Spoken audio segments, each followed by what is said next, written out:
Oke, Assalamualaikum warahmatullahi wabarakatuh. Sekali lagi, salam sejahtera bagi kita semua.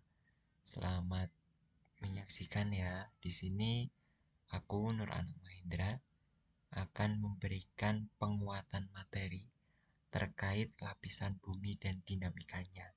Itu. Jadi di sini aku sengaja membuat rekaman layar ini karena waktu untuk memberikan penguatan di kelas dirasa kurang cukup sehingga diperlukan adanya penguatan materi tambahan berupa nanti video rekaman layar kayak gitu.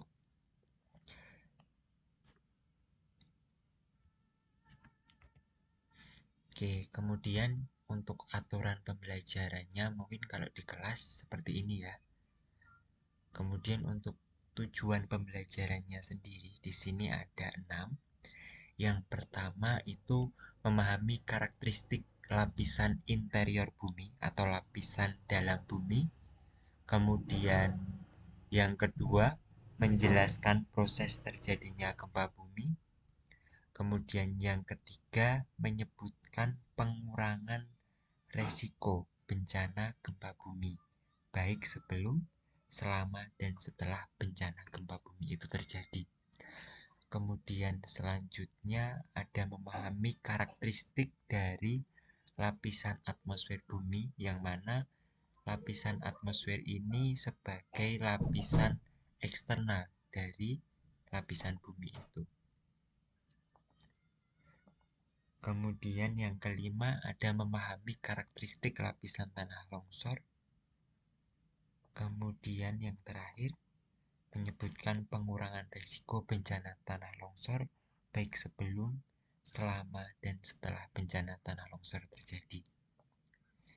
Itu tadi tujuannya. Kemudian skema pembelajaran kita masih sama, yaitu menggunakan modul elektronik IPA menggunakan Heizin Flipbook. Oke, jadi kalau di kelas ya kita pakai menggunakan HP gitu. Ini selanjutnya kita masuk ke materi ya, teman-teman. Jadi untuk lapisan bumi dan perkembangannya atau dinamikanya, nanti memang materinya secara garis besar dibagi menjadi dua. Ada lapisan internal bumi atau yang tadi kita sebut interior, kemudian ada lapisan eksternal bumi, yang mana secara lebih rinci nanti membahas lapisan atmosfer bumi. Gitu. Nah, kita ke bagian lapisan ini dulu. Oke, kita kasih warna kuning ya biar jelas. Kita ke lapisan interior bumi dulu. Jadi lapisan interior bumi itu nanti ini yang berada di dalam bumi. Itu secara umum lapisannya itu ada tiga. Ada lapisan kerak atau kulit yang ada di bagian terluar atau yang utamanya bisa kita amati. Kemudian ada mantel atau selimut dan juga lapisan inti. Di mana nanti lapisan inti ini dibagi lagi menjadi inti bagian luar dan inti bagian dalam, seperti itu. Jadi secara khusus lapisan interior atau lapisan dalam bumi itu ada 4, yaitu kerak bumi, kemudian mantel, inti bagian luar, dan inti bagian dalam, seperti itu. Nah, nanti di bagian kerak dan juga mantel ini terjadi apa ya, dinamikanya atau semacam pergerakan yang lebih kita kenal dengan istilah tektonik lempeng. Seperti itu. Yang mana nanti untuk materi tektonik lempeng ini akan kita kaji lebih dalam. Di mana nanti ketika kita kaji pergerakan dari tektonik lempeng atau lempeng-lempeng yang bergerak itu menyebabkan istilah-istilah lain seperti gerakan divergen, gerakan konvergen, dan gerakan transform. gitu. Yang mana gerakan-gerakan ini nanti akan menimbulkan bencana yang disebut gempa bumi gitu. Makanya nanti untuk gempa bumi ini harus ada mitigasi bencana gempa bumi. Nah, terkait dengan apa itu mitigasi gempa bumi, nanti kita bahas di halaman selanjutnya. Seperti itu. Nah, itu kajian materi terkait lapisan internal bumi atau lapisan dalam bumi. Kemudian untuk lapisan eksternal bumi, pada penjelasan kali ini mungkin ditekankan ke atmosfer bumi. Untuk lapisan magnetosfer itu tidak terlalu kita rinci ya teman-teman. Ini cuma uh, apa ya? Cuma pemahaman aja bahwa lapisan eksternal bumi itu ada dua secara umum, yaitu ada lapisan atmosfer atau yang kita kenal dengan lapisan udara, dan juga ada lapisan magnetosfer bumi, yaitu lapisan yang terluar yang ada di bumi. Seperti itu. Nah, untuk lapisan atmosfer sendiri, lapisan atmosfer ini dia dibagi menjadi beberapa lapis. Yang pertama ada troposfer, itu lapisan yang paling dekat dengan kita atau yang sering kita uh, gunakan itu di lapisan troposfer yang masih kaya akan oksigen yang kita butuhkan untuk bernafas seperti itu. Kemudian yang kedua ada lapisan stratosfer, yang dimana pada lapisan stratosfer ini terdapat lapisan ozon yang disebut ozonosfer. Kemudian lapisan selanjutnya ada mesosfer. Kemudian ada lapisan termosfer di bagian atasnya mesosfer, yang di dalam lapisan termosfer ini terdapat lapisan ionosfer. Dan yang lapisan paling luar sendiri ada lapisan eksosfer gitu. Kemudian nanti terkait dengan karakteristik lapisan ini akan kita kaji di halaman berikutnya. Oke. Kemudian dinamika dari atmosfer bumi ini nanti akan ada bencana yang ditimbulkan karena akibat dari uh, cuaca dan juga iklim gitu. Jadi nanti di bagian lapisan atmosfer, utamanya di bagian lapisan troposfer, itu kan akan terjadi yang namanya cuaca ekstrim dan juga perubahan iklim, yang mana itu menyebabkan bencana yang disebut tanah longsor gitu. Tadi udah kita kaji ada gempa bumi, nanti juga akan kita kaji tanah longsor. Yang mana untuk di tanah longsor ini juga membutuhkan mitigasi bencana. Seperti itu. Semoga kalian memahami terkait materi di peta konsep ini. Gitu. Jadi di peta konsep ini nanti yang akan kita kulik materi-materinya. Seperti itu. Oke, selanjutnya. Nih, kita pemahaman dulu. Ini mengecek pemahaman kalian. Ketika kalian mengetahui gambar di sini ada gambar gempa bumi, kira-kira ya ini jadi baru perkiraan. Yang pertama kali muncul di pikiran kalian kira-kira apa ketika aku menyebutkan gempa bumi? Mungkin yang kalian pikirkan adalah bencana. Mungkin yang kalian pikirkan adalah korban jiwa. Mungkin yang kalian pikirkan bisa tsunami dan seterusnya. Dan pikiran itu tidak salah, gitu ya. Kemudian pertanyaan yang kedua, sebenarnya yang kalian ketahui tentang gempa bumi itu apa? Nah, terkait dengan kedua pertanyaan ini nanti akan menggiring kalian kepada materi gempa bumi gitu. Tapi sebelum kita ke materi yang secara dalam tentang gempa bumi, kita akan mengkaji dulu beberapa cakupan materi pada pertemuan pertama ini. Yang pertama nanti kita akan mengenal lapisan interior bumi atau lapisan dalam bumi. Kemudian ada lapisan lempeng tektonik. Maaf, maksud saya ada materi tentang lempeng tektonik. Kemudian yang terakhir itu ada materi inti terkait gempa bumi dan mitigasinya. Oke, jadi nanti harapannya di cakupan materi pertemuan pertama ini kalian memahami ketiga materi ini secara menyeluruh seperti itu. Oke, kita ke kajian terkait dengan struktur lapisan bumi gitu. Jadi nanti untuk struktur dan lapisan bumi itu dibagi menjadi 3 karakteristik secara umum berdasarkan komposisinya, berdasarkan sifat mekaniknya, dan berdasarkan susunan kimianya. Jadi ada 3 pembagian secara besar kayak gitu. Namun yang menjadi catatan yang akan kita kulik lebih dalam itu di bagian menurut komposisinya atau jenis dan materialnya gitu. Jadi nanti berdasarkan komposisinya, nanti struktur dan lapisan bumi itu dibagi menjadi 3 seperti yang udah kita bahas di peta konsep tadi. Ada kerak bumi atau lapisan kulit bumi, kemudian ada selimut bumi atau lapisan selubung bumi, dan juga ada inti bumi. Yang mana di bagian inti bumi ini nanti kita bagi menjadi 2, yaitu inti luar dan inti dalam. Seperti itu. Kemudian kita akan mengkaji karakteristik dari lapisan interior bumi tadi.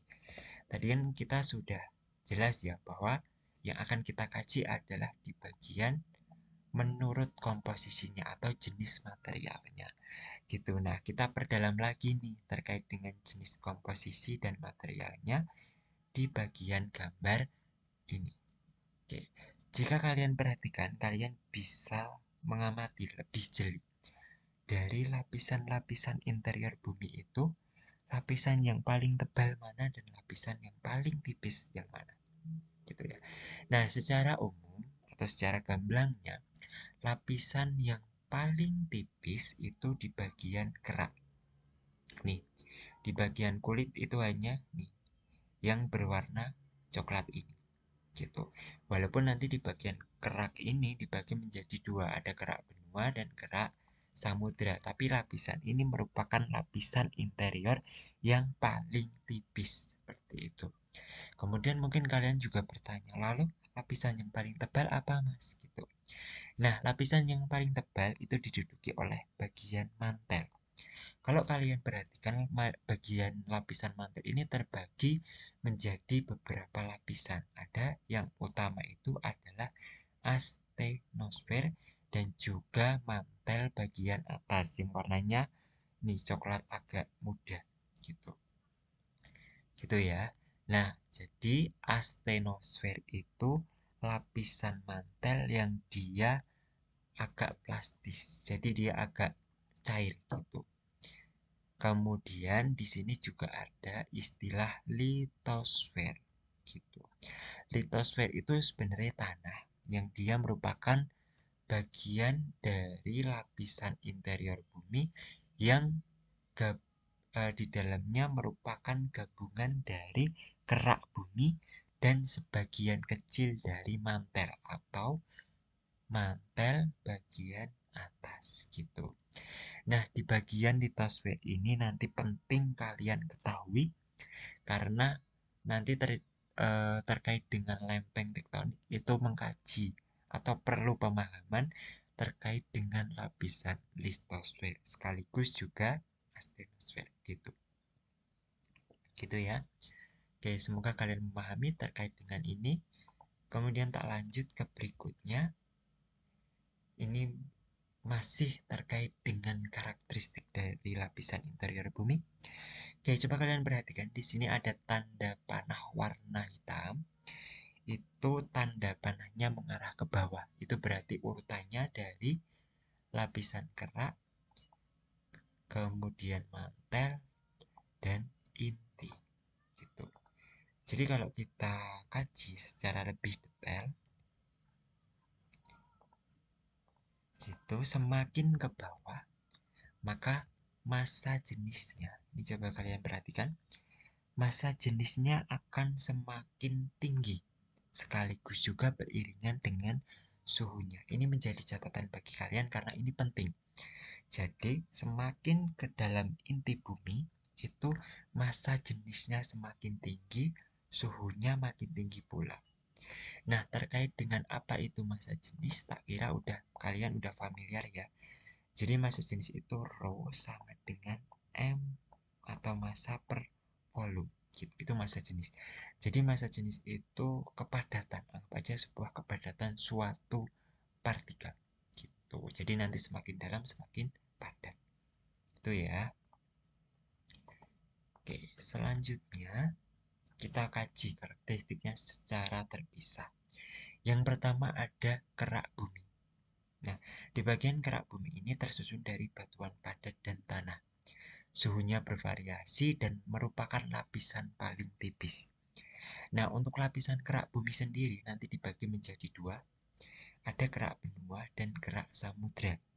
Kerak benua ini ketebalannya lebih tebal daripada kerak samudra. Gitu. Dan kalian perhatikan bahwa kerak samudra ini ketika bertabrakan dengan kerak benua, kerak samudra menunjam. Dia menunjam ke dalam. Sedangkan kerak benua dia melebur. Gitu. Kenapa demikian? Karena kerak samudra ini walaupun ketebalannya cuma lebih tipis daripada kerak benua, dia massa jenisnya lebih tebal sehingga dia menunjam ke dalam bumi, tepatnya ke bagian litosfer gitu. Nah, pertanyaannya kenapa kerak ini bisa bergerak? Gitu. Jadi kerak itu merupakan lapisan yang keras dan kaku. Kemudian kita lihat di sini ada lapisan litosfer yang dia bisa bergerak karena dia agak cair gitu. Makanya ketika litosfer ini bergerak ya bagian kerak benuanya ikut bergerak maupun kerak samudranya. Seperti itu. Kemudian kita ke lapisan kedua yaitu lapisan selimut. Di lapisan selimut ini nanti dia tersusun dari batuan padat yang cukup kaku tetapi mampu mengalir atau bergerak. Seperti yang tadi kalian amati di bagian ini ada namanya lapisan astenosfer. Gitu ya.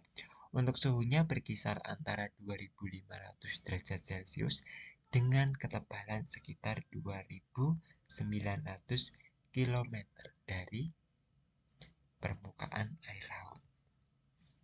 Kemudian kita sekaligus mengkaji bagian inti bumi.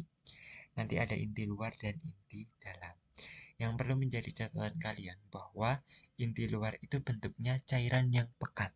Sedangkan kalau inti dalam itu cairan yang dia berwujud padat gitu. Untuk suhunya sendiri ya pasti udah pasti. Suhu paling panas berada di bagian inti dalam. Oke, kemudian kita beralih ke lempeng tektonik. Jika kalian perhatikan di sini ada 4 gambar. Gambar pertama ini merupakan sejarah bagaimana muka bumi ini terbentuk.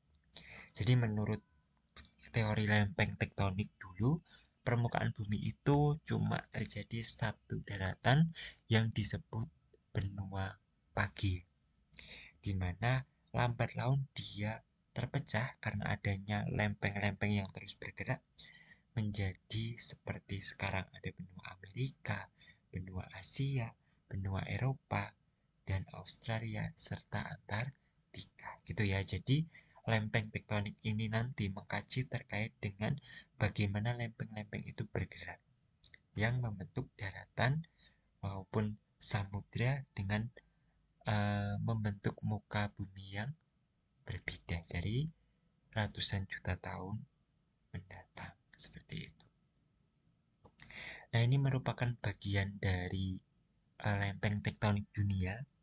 Di sini ada banyak banget nama lempeng tektonik dunia. Tapi yang perlu menjadi pemahaman kita bahwa Indonesia itu sebenarnya ada berapa lempeng toh yang melaluinya. Jika kita perhatikan di sini, Indonesia kan berada di sini, ya kan? Itu ternyata ada lempeng Eurasia. Kemudian juga ada lempeng Indo-Australia, kemudian juga ada sedikit lempeng Filipina, dan juga ada lempeng Pasifik di bagian sini. Itu ya, walaupun lempeng Filipina dan Pasifik ini tidak terlalu banyak lempengnya di bagian Indonesia. Oke, itu ya, nanti bisa kalian kaji. Kemudian, terkait dengan tadi kan kita udah mengenal banyak lempeng nih di dunia.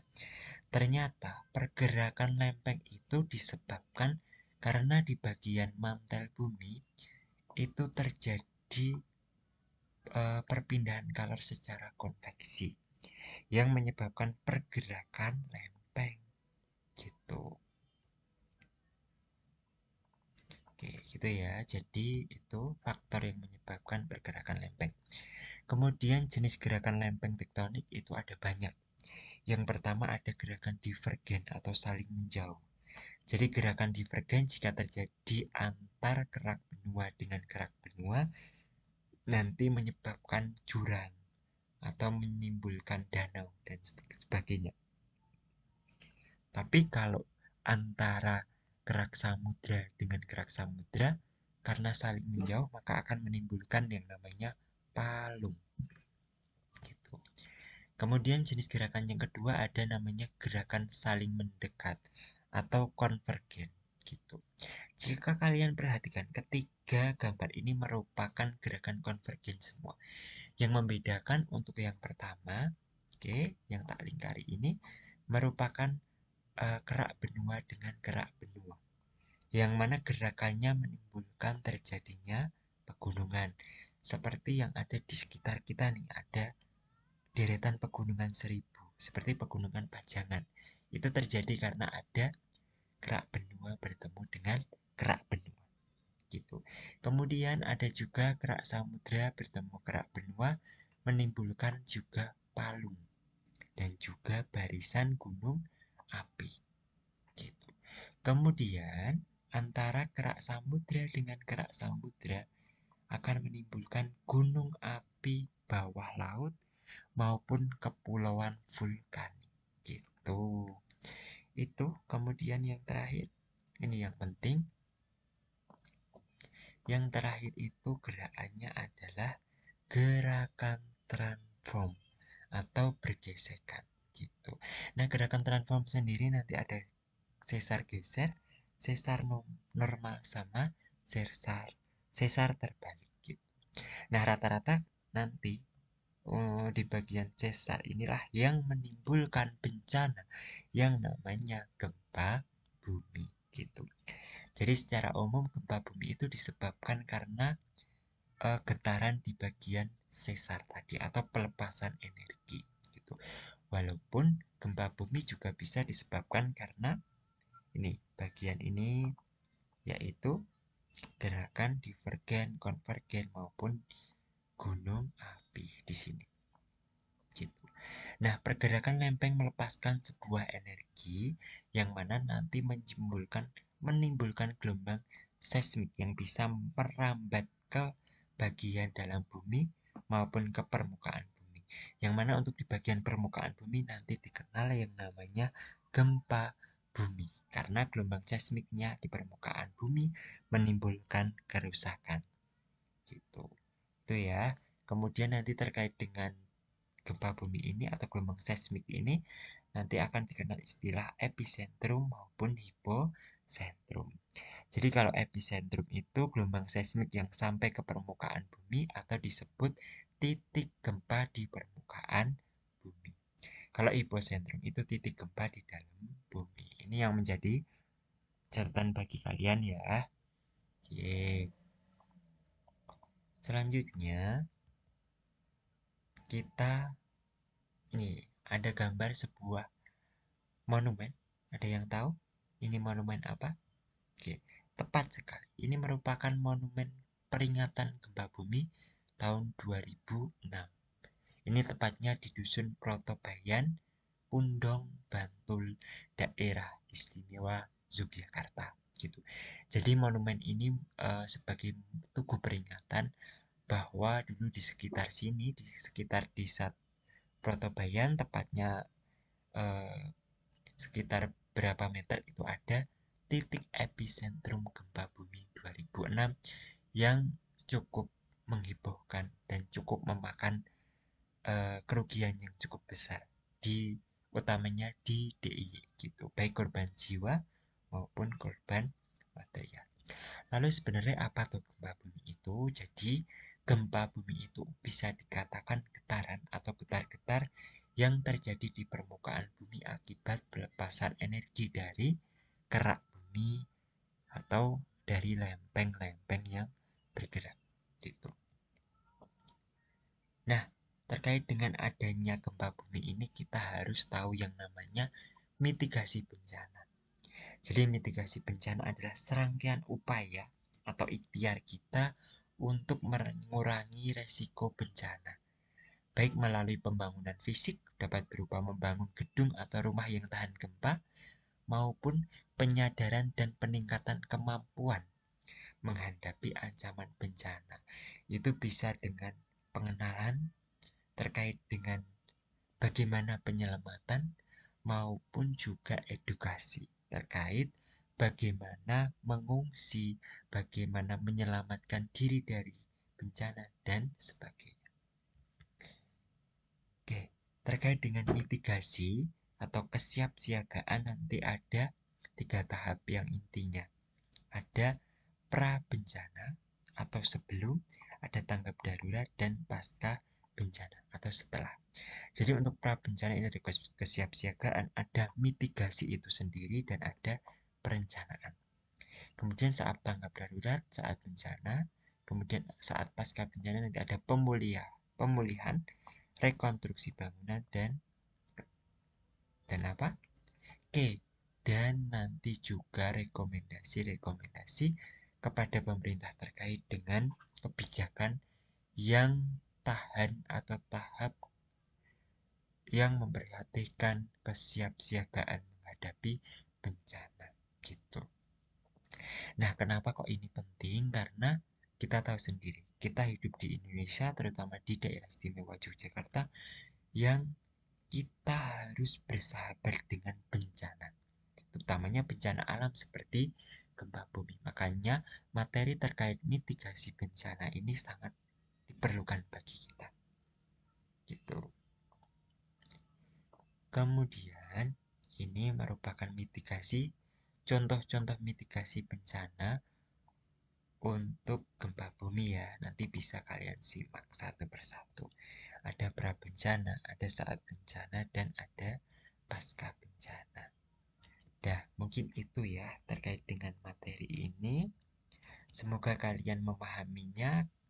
Setelah ini kalian akan mengkaji lagi terkait materi lapisan eksternal bumi. Cukup sekian dari saya. Terima kasih. Mohon maaf bila masih banyak kekurangan. Sekian dari saya akhiri. Wassalamualaikum warahmatullahi wabarakatuh.